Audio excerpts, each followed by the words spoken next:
اهلا بكم اصحاب برج الجوزاء، عاملين ايه؟ وحشين كتير جدا. يا رب تكونوا بالف صحه وخير وسعاده. هنجدد مع بعض الطاقه العامه لفنجانك بتاريخ اليوم 18/7. الطاقه بتاعتي مفتوحه الزمن. متنسوش طبعا اللايك للفيديو والاشتراك في القناه، وحطوا الطاقه وسموا الله وصلوا على النبي في كومنتات يا برج الجوزاء. ويلا بينا نشوف طاقتك الايام القادمه عايزه تقول لك ايه. بسم الله الرحمن الرحيم.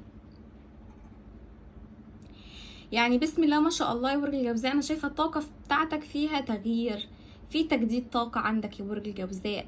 انا شايفه انك انت يا جوزاء الفتره اللي فاتت ما كانتش احسن حاجه بالنسبه لك. صحتك النفسية كانت ممكن تكون متأثرة ببعد شخص أو بتجاهل شخص ليك. شايفة ان في حد ممكن بيحاول ان هو يثير استفزازك او يثير غيرتك، بس الشخص ده ممكن يكون بيوجه لك احساس انك انت غير مرغوب فيك في العلاقة معاه، او ان هو مش بيحبك، او ان هو بيتباعد عنك عشان مش عايزك في العلاقة معاه.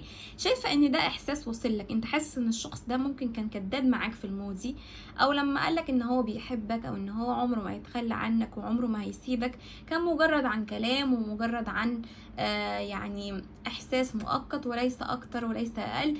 وفي النهاية حسيت انك انت وحدك في العلاقة دي، او ان حياتك متوقفة على رجوع الشخص ده او على انسحابه من حياتك.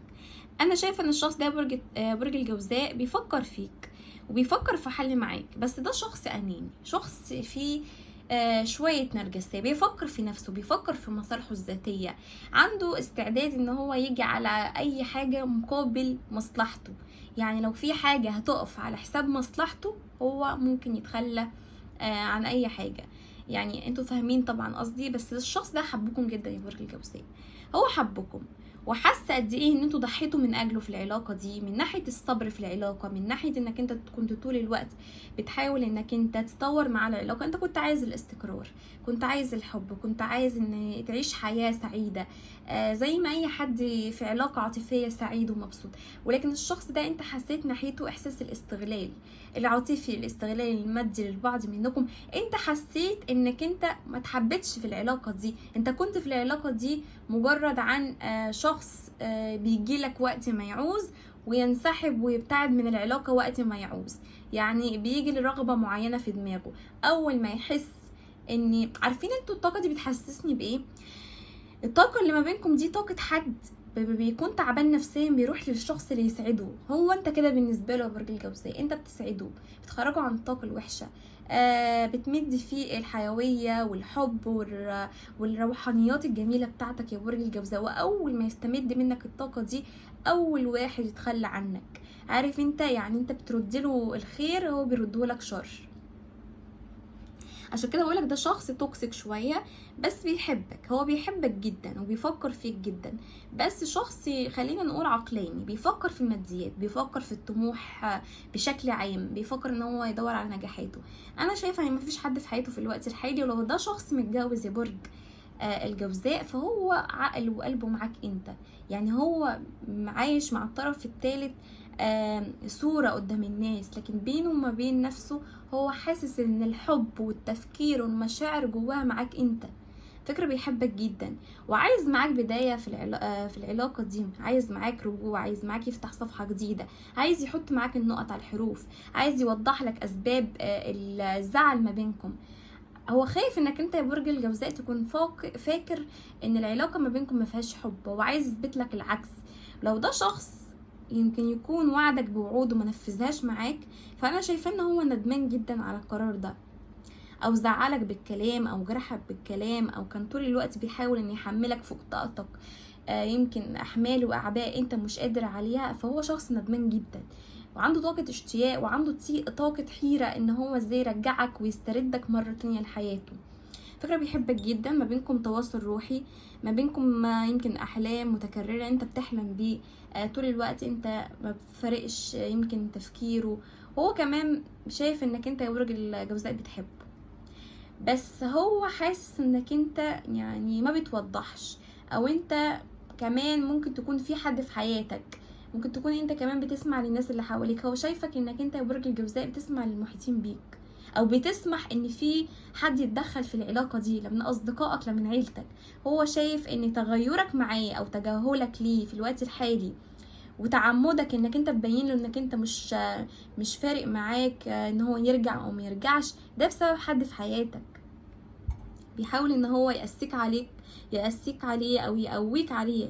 انا شايفه انك انت راكن القلب على جنب يا برج الجوزاء، وبتفكر في مصلحتك جدا، بتفكر في طموحك المادي. انت كمان شايفاك ان انت مركز على نفسك، مركز على صحتك، مركز على انك انت تحسن علاقاتك مع العيله. لو انت على خلاف مع حد شايفه في صلح ما بينكم، شايفه الشجره دي شجره عيله، شجره لم شمل، شجره يعني نهايه خلاف، نهايه زعل.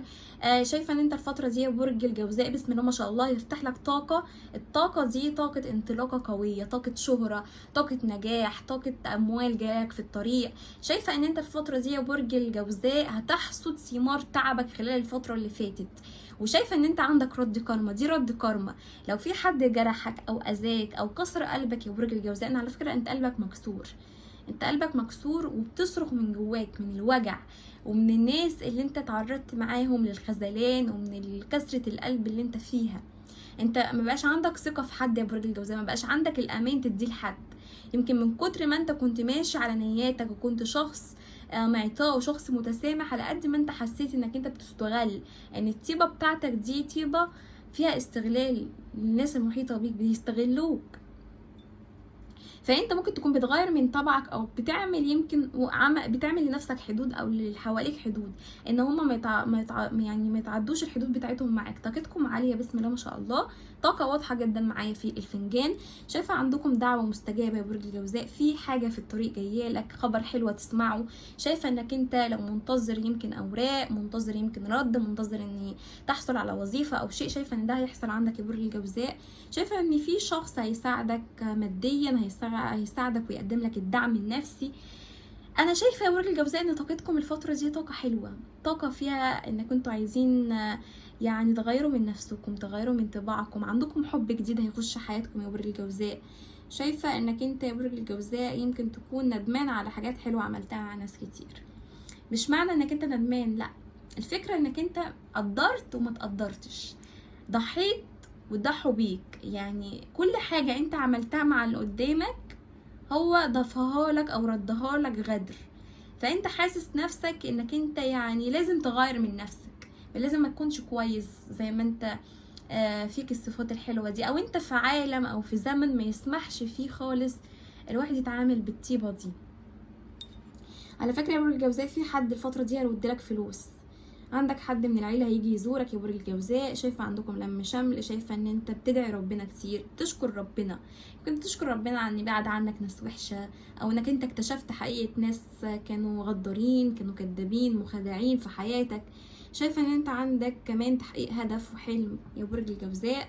في حد من عيلتك انت قلقان عليه صحيا، او في حد من عيلتك قلقان عليك انت صحيا يا برج الجوزاء، او شايف انك حالتك النفسيه مش احسن حاجه. عشان كده بشوف ان انت عندك الفتره دي دعم نفسي، عندك مسانده. شايفه انتوا عندكم سفر، عندكم حركه وتنقلات، بتفكروا تفتحوا مشروع جديد او بتفكروا تعملوا عمل جديد الفتره دي. يمكن تكونوا عايزين تغيروا مجال العمل بتاعكم لمجال اخر. شايفه ان انتوا عندكم مهارات، بتتعلموا لغات جديده، ممكن تكونوا بتدرسوا حاجه في علم النفس او في الروحانيات بشكل عام، او انتوا بتقعدوا على السوشيال ميديا كتير. شايفه ان طاقتكم فيها تغيير قوي، شايفه عندكم تغيير جذري، في عندكم كمان اهتمام بمظهركم الخارجي، واهتمام كمان برأي الناس فيكم. الفتره دي ممكن تكونوا انتوا بتجتهدوا او بتشتغلوا نفسكم عشان تحصلوا على ترقيه او منصب انتوا عايزين توصلوا له، او هدف او تارجت مادي. كمان شايفه ان كنتوا يا برج الجوزاء بتعملوا ديكوريشن جديد في المنزل، او انتوا الفتره دي بتغيروا من نفسكم. عندكم الفترة دي تبذير كتير يا برج الجوزاء، قللوا المصاريف شوية، بتشتروا حاجات من على الاونلاين كتير، بتقعدوا على الاونلاين كتير. شايفة ان انت الفترة دي حاسس بإرهاق، حاسس انك انت شايل مسؤوليات او هم او احمال كتير فوق عاتقك. شايفة ده كله هيبتدي يخرج من الطاقة بتاعتك يا برج الجوزاء. شايفة عندكم نصرة وعدالة إلهية، لو انت منتظر ورقة من محكمة او انت في حد ظلمك في شيء، شايفة انك انت هتشوف الظلم ده في الشخص اللي ظلمك. شايفه يا برج الجوزاء انك انت تحضر سبوع، تحضر احتفال، تحضروا مناسبه، والمناسبه دي تتعرفوا فيها على شخص جديد. الشخص ده هيكون مصدر السعاده ليكم، شخص هيبتدي معاكم بدايه وقصه حب جديده. شايفه ان انتوا عندكم معجبين كتير لافتين الانظار، كل الناس باصين عليكم. عندكم الفتره دي كمان شخصيه قويه، شخصيه جذابه، عندكم ظهور لمعان. شايفه ان انتوا تكونوا متالقين الفتره دي يا برج الجوزاء، من حيث الاهتمام بالمظهر، ومن حيث كمان ان ناس كتير قوي هتكون حابه تخش حياتكم الفتره دي. صحيا شايفه ان انتوا بتعانوا من الام جسدي، ممكن تكونوا من صداع متكرر طول الوقت، حاسين ان انتوا يعني طاقتكم مسحوبه، مش عندكم حيل او مجهود تعملوا حاجه. ده يرجع لعين وحسد في حياتكم. احذروا من شخص بتقعد معاه برج الجوزاء بيعرف عنك معلوماتك، لان في لا قدر الله حد ممكن يهددك الفتره دي بصور بفيديوهات، او بيهددك يمكن بوصولات امانه في حاجه. حد عايز ان هو يمسكك من ايدك اللي بتوجعك يا برج الجوزاء. بصي هنا تخش مواجهه مع حد، لا خناقه لا خلاف، فخلي بالكم الفتره دي من ان حد يصير استفزازكم او عصبيتكم، او ان هو يحاول يعني يقلب عليكم من الترابيزه. احذروا الفتره دي. شايفه عندكم جماعه عائليه، شايفه في رجوع للمنفصلين، شايفه صحتكم هتكون في تطور وفي احسن حال يا برج الجوزاء. لو انتوا ناس عندكم تاخر لا قدر الله يعني في الحمل او مشاكل في الحمل، شايفه ان شاء الله انتوا الفتره دي عندكم خبر حلو تسمعوه بخصوص حمل او ولاده جديده. وشايفه انك انت يا برج الجوزاء بتسعوا في تحسين او في علاج لمشكله صحيه بتمر بيها. عندكم حد بيدعي لكم، حد بيتمنى لكم السعاده، ممكن يكون والده او والد او حد انت غالي وعزيز عليه يا برج الجوزاء. وشايفه ان انت ربنا الفتره دي هينصرك على اعداء ليك. في ناس بيتمنوا ان هم يشوفوك في وضع سيء او عايزين يوقعوك في مشكله، ان شاء الله ربنا هينصرك عليهم. عندك مراقبه من حد من العيله، حد ندمان جدا عليك، يمكن انت على خلاف معاه او في زعل ما بينكم. شايف ان الشخص ده هيقدم لك ايد المساعده، او هيحاول ان هو يطلب منك السماح والاعتذار الفتره الجايه. الابراج كانت معايا، كان معايا برج الثور، السرطان، العذراء، الثور زيكم، سوري الثور.